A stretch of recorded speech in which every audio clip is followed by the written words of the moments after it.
બનાસકાંઠા જિલ્લાના કાંકરેજ તાલુકાના તાણા ગામે રાજકારણની રમતો રમાતી હોવાનું આવ્યું સામે. તાણા ગામના ડેપ્યુટી સરપંચ દ્વારા અવિશ્વાસની દરખાસ્ત કરાઈ હોવાનું આવ્યું સામે.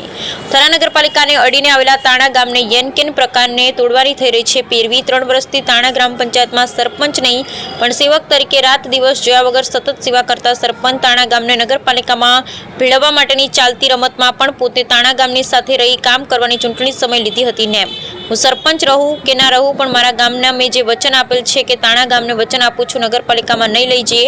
ચૂંટણી ટાઈમ આપેલા વચન માટે અડીખમ રહેવા માટે મક્કમતાથી કામ કરતા રહીશું તેવો આપ્યો હતો વિશ્વાસ. લોકપ્રિય લોકલાડીલા સરપંચ શ્રી સેવક શ્રી દશરથભાઈ ઠક્કરે તાણા ગામની જનતાને આપી હતી ખાતરી. Bureau report Ramjibhai Raygur. હું તાણા ગામનો સરપંચ બનીશ તો હું તાણા ગામ રાખીશ. હું કોઈ નગરપાલિકામાં કે બીજા કોઈ લાખમાં ભાગ કરવાનો ખોટી આપવામાં આવવાની જરૂર નથી. હું તાણા ગામના વિકાસ માટે જ ફક્ત હું જિમ્મેદારી કરું છું. મારે કોઈ બાંધકામ કરવું નથી, મારે કોઈ રેસિડેન્ટ બનાવવું નથી, મારે કોઈ શોપિંગ સેન્ટર બનાવવું નથી. હું તાણા ગામના વિકાસ માટે જ રસ્તા, પાણી, લાઇટ, રોડ, અંદર મકાનો, ગટરો એ માટે હું વ્યવસ્થા કરવા માટે તૈયાર છું. એના માટે હું પૂરેપૂરી ઈમાનદારી પ્રમાણે મહેનત કરી અને ચૂંટણી લડીને જીતીને સેવાનું કામ કરીશ.